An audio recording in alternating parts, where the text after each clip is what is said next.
मधुबन के बाबा, मधुबन के बाबा मुरली वाले, आपका क्या कहना, आपका क्या कहना। ओम शांति। आज 30 मार्च 2024 के साकार मधुर महावाक्य है। आज मीठे मीठे बाप दादा बोले, मीठे बच्चे, प्राणदान देने वाला बाप है। वह नॉलेज ऐसी देते हैं जिससे प्राण दान मिल जाता है। ऐसे प्राण दान देने वाले बाप को प्यार से याद करो। बाबा ने कहा, मीठे बच्चे, प्राण दान देने वाला बाप है। वह नॉलेज ऐसी देते हैं जिससे प्राण दान मिल जाता है। ऐसे प्राण दान देने वाले बाप को प्यार से याद करो। बाबा ने आज प्रश्न पूछा कि किस आधार पर 21 जन्मों तक तुम्हारे सब भंडारे भरपूर रहते हैं। तो उत्तर में बाबा कहते, संगम युग पर तुम बच्चों को जो नॉलेज मिलती है, यह सोर्स ऑफ इनकम है। इस पढ़ाई के आधार से सब भंडारे भरपूर हो जाते हैं। इस पढ़ाई से 21 जन्मों की खुशी मिल जाती है। ऐसी कोई चीज़ नहीं जिसके प्राप्ति की इच्छा रहे। बाबा नॉलेज का दान ऐसा देते हैं जिससे आत्मा क्या से क्या बन जाती है। ओम शांति। भगवानुवाच। सालिग्राम समझते हैं कि शिव बाबा हमको पढ़ाने आते हैं। बच्चे जानते हैं कि वही सृष्टि के आदि मध्य अंत को जानते हैं। बच्चों को अब कोई नई बात नहीं लगती, समझ में आ गया है। मनुष्य तो सब भूले हुए हैं। जिसने पढ़ाया उनके बदले पहले नंबर में पढ़ने वाले का नाम डाल दिया है। तुमको पढ़ते पढ़ते ये बात सिद्ध करनी है। भारत के शास्त्रों की ही बात है और धर्म के शास्त्रों की नहीं। भूल ही भारत के शास्त्रों की है। तुम्हारे सिवाय ये बात और कोई सिद्ध नहीं कर सकता। बच्चे जानते हैं कि यह अनादि ड्रामा है, फिर भी रिपीट होगा। तुम मनुष्य मात्र को सुधारने का पुरुषार्थ करते हो। मनुष्य जब सुधरते हैं तो दुनिया ही सुधर जाती है। सतयुग है सुधरी हुई नई दुनिया और कलयुग है अनसुधरी हुई पुरानी दुनिया। यह भी तुम बच्चे अच्छी रीति समझते हो और धारण कर समझाने लायक भी बनते हो। इसमें बड़ी रिफाइननेस चाहिए। बाबा तुमको कितना रिफाइन कर समझाते हैं, सुधारते हैं। बाप कहते हैं, जब तुम सुधर जाते हो फिर मुझे सुधारने की ज़रूरत नहीं रहती। तुम अन आर्य बन पड़े थे, अब आर्य अर्थात देवी देवता बनना है। सो तो सतयुग में ही होंगे। वह सब सुधरे हुए थे, अब अनसुधरेले उनकी पूजा करते हैं। यह किसी की बुद्धि में नहीं आता कि हम उनको क्यों सुधरेले कहते हैं सब मनुष्य। जो सुधरेले आर्य थे वही अब अनसुधरेले बने हैं। आर्य और अनआर्य। बाकी वह जो आर्य समाज है वह मठ पंथ है। यह सब झाड़ से क्लियर समझ सकते हैं। यह है मनुष्य सृष्टि का झाड़। इसकी आयु 5000 वर्ष है। इसका नाम कल्प वृक्ष है, परंतु कल्प वृक्ष अक्षर से मनुष्यों की बुद्धि में झाड़ नहीं आता है। तुमको झाड़ के रूप में समझाया है। वह कह देते कल्प लाखों वर्ष का है, बाप कहते 5000 वर्ष का है। और कोई कितनी आयु सुनाते, कोई कितनी। पूरा समझाने वाला कोई है नहीं। आपस में कितना शास्त्रवाद करते हैं। तुम्हारी तो यह रूह रिहान है। तुम सेमिनार करते हो, इसको रूह रिहान कहा जाता है। प्रश्न उत्तर समझने के लिए भी करते हैं। बाबा जो कुछ तुमको सुनाते हैं उससे ही टॉपिक निकाल तुम सुनाते हो। वो लोग क्या सुनाते यह भी तुम जाकर सुनो। फिर आकर सुनाना चाहिए कि इस प्रकार का वाद विवाद चलता है। पहले तो ये समझाना है कि गीता का भगवान कौन। भगवान बाप को भूलने के कारण बिल्कुल चट खाते में आ गए हैं। तुम बच्चों का तो बाप से लव है। तुम बाबा को याद करते हो। बस बाबा ही प्राणदान देने वाला है। नॉलेज का दान ऐसा देते हैं जो क्या से क्या बन जाते हैं। तो बाप पर लव रहना चाहिए। बाबा हमको ऐसी ऐसी नई बातें सुनाते हैं। हम श्री कृष्ण को कितना याद करते हैं, वह कुछ देता ही नहीं। श्री नारायण को याद करते हैं। याद करने से कुछ होता है क्या? हम तो कंगाल के कंगाल ही रह गए।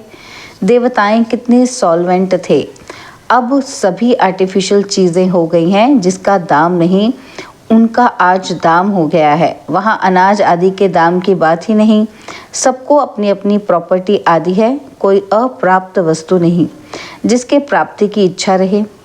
बाबा कहते हैं, मैं तुम्हारा भंडारा भरपूर कर देता हूँ, तुमको ऐसी नॉलेज देता हूँ जिससे तुम्हारा भंडारा भर जाता है। तुम्हारी बुद्धि में है knowledge is source of income, knowledge ही सब कुछ है। इस पढ़ाई से तुम कितना ऊंच बनते हो, पढ़ाई का भंडार है ना, वह टीचर्स पढ़ाते हैं, उनसे अल्पकाल का सुख मिलता है। इस पढ़ाई से तुमको 21 जन्म का सुख मिलता है। तुम बच्चों को बहुत खुशी होनी चाहिए। यह समझने में टाइम लगता है, जल्दी कोई समझ ना सके। कोटों में कोई निकलता है, आधा कल्प सभी मनुष्य एक दो को गिराते ही आए हैं। चढ़ाने वाला एक बाप है, बेहद की पढ़ाई पढ़ाने वाले के बदले पढ़ने वाले का नाम डाल दिया है। दुनिया इन बातों को नहीं जानती, कहते हैं भगवानुवाच, पढ़ा कर गए, फिर उनका कोई शास्त्र रहता ही नहीं। सत्युग में कोई शास्त्र है नहीं, यह सब है भक्ति मार्ग के शास्त्र। कितना बड़ा झाड़ है, भक्ति की यह अनेक टाल टालियाँ ना हो तो झाड़ का नाम भी ना रहे। यह सब धारणा करने की बातें हैं।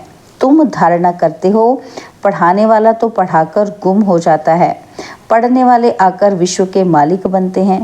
कितनी नई बातें हैं, एक भी बात कोई की बुद्धि में बैठती नहीं है। स्टूडेंट भी तुम सब नंबरवार हो, कोई पास होते कोई फेल होते। यह है बेहद का बड़ा इम्तिहान। तुम जानते हो, हम अभी अच्छी तरह पढ़ेंगे तो कल्प कल्पांतर अच्छा पढ़ेंगे। अच्छा पढ़ने वाले ही ऊंच पद पाते हैं। नंबरवार सब जाएंगे, सारा क्लास ट्रांसफ़र होता है, नंबरवार जाकर बैठते हैं। यह ज्ञान भी आत्मा में है। अच्छा व बुरा संस्कार आत्मा में है, शरीर तो मिट्टी है। आत्मा निर्लेप हो नहीं सकती। 100% सतोप्रधान और 100% तमोप्रधान कौन है, यह भी तुम समझते हो। पहले तो गरीबों को उठाना पड़े, वह पहले आएंगे। गुरुओं के भी अच्छे अच्छे अनन्य शिष्य जब आएंगे तब उनकी बुद्धि खुलेगी। देखेंगे कि ये तो हमारे ही पत्ते निकलते जाते हैं, यहाँ के जो होंगे वह तो निकल आएंगे। बाप आकर नया झाड़ शुरू करते हैं। जो और धर्मों में जाकर पड़े हैं वह सब लौटेंगे, फिर भी अपने भारत में ही आएंगे। भारतवासी ही थे ना, हमारी डाल के जो हैं वह सब आ जाएंगे। आगे चलकर तुम सब समझते जाएंगे। अब बाहर से सबको धक्का मिलता जाता है, जहाँ जहाँ बाहर वाले हैं उनको भगाते रहते हैं। समझते हैं ये बहुत धनवान हो गए हैं, यहाँ वाले गरीब हो गए हैं। पिछाड़ी में सबको अपने अपने धर्म में जाना होता है। आखिर सब अपने अपने घर तरफ भागेंगे। विलायत में कोई मरता है तो उनको भारत में ले जाते हैं, क्योंकि भारत है फर्स्ट क्लास पवित्र भूमि। भारत में ही नई दुनिया थी। इस समय इसको वाइसलेस वर्ल्ड नहीं कह सकते, यह है विशेष वर्ल्ड। इसलिए बुलाते हैं कि हे पतित पावन आओ, आकर हमको पावन बनाओ। भल दुनिया तो यही है, परंतु इस समय दुनिया में कोई पावन तो है नहीं। पावन आत्माएं मूल वतन में है, वह है ब्रह्म महतत्व। सब पावन बनकर वहाँ जाएंगे और फिर नंबरवार आएंगे पाठ बजाने। आदि सनातन देवी देवता धर्म का यह फाउंडेशन है। फिर 3 ट्यूब निकलती है, यह तो देवता धर्म है। यह कोई ट्यूब नहीं है, पहले यह फाउंडेशन, फिर 3 ट्यूब्स निकलती हैं। मुख्य है 4 धर्म। सबसे अच्छा धर्म है यह ब्राह्मण धर्म। इनकी बहुत महिमा है। हीरे जैसा तुम यहाँ बनते हो, बाप तुमको यहाँ पढ़ाते हैं, तो तुम कितने बड़े हो। देवताओं से भी तुम ब्राह्मण बड़े नॉलेजफुल हो। वंडर है ना। हम जो नॉलेज लेते हैं वह हमारे साथ चलती है, फिर वहाँ नॉलेज को ही भूल जाते हैं। तुम जानते हो पहले हम क्या पढ़ते थे, अब हम क्या पढ़ते हैं। ICS वाले क्या पढ़ते हैं और बाद में क्या पढ़ते हैं, फ़र्क तो है ना। आगे चलकर तुम बहुत नई नई पॉइंट्स सुनेंगे, अभी नहीं बताएंगे, पाठ ही आगे सुनने का है। बुद्धि में रहता है नॉलेज का पाठ जब पूरा होना होगा तब हम भी उस समय बाबा के ज्ञान को धारण कर लेंगे। फिर हमारा पाठ स्वर्ग में शुरू हो जाएगा, उनका पाठ पूरा हो जाएगा। बुद्धि में बहुत अच्छी धारणा चाहिए। सिमरन करते रहो, बाप को याद करते रहो। याद नहीं होगी तो कम पद पाएंगे। बाबा को याद करते करते शरीर का भान निकल जाएगा। सन्यासी भी इस अवस्था का अभ्यास करते करते शरीर छोड़ देते हैं, परंतु उन्हों का रास्ता अलग है, इसलिए उनको फिर जन्म लेना पड़ता है। फॉलोअर्स समझते हैं वह ब्रह्म में लीन हो गया, फिर वापस आ नहीं सकता। बाप समझाते हैं वापस कोई भी जा नहीं सकते। पिछाड़ी में सब एक्टर्स जब स्टेज पर आएंगे तब फिर घर जाएंगे। वह है हद का विनाशी नाटक और यह है बेहद का अविनाशी नाटक। तुम अच्छी तरह समझा सकते हो कि ये ड्रामा जो मिसल चलता है, वह तो फिर छोटे मोटे ड्रामा बनाते हैं, झूठी फिल्म बनाते हैं। उनमें थोड़ी अच्छी बातें होती हैं, जैसे विष्णु अवतरण दिखाते हैं। ऐसे नहीं कि ऊपर से कोई उतर आता है। बाकी लक्ष्मी नारायण पाठ बजाने आते हैं, बाकी ऊपर से कोई नहीं आते हैं। अब तुम बच्चों को बाप पढ़ाते हैं, तब यह बातें तुम सब समझ सकते हो। पहले तुम भी तुच्छ बुद्धि थे। जब बाप ने समझाया है तब तुम्हारे कपाट खुल गए हैं। इतना समय जो कुछ सुना वह कोई काम का नहीं था और ही गिरते गए, इसलिए तुम सबसे लिखवाते हो। जब लिखकर देवें तब समझा जाए कि कुछ बुद्धि में बैठा है। बाहर से आते हैं, फॉर्म भराते हैं तो मालूम पड़े कि हमारे कुल का है। मूल बात है बाप को जानना।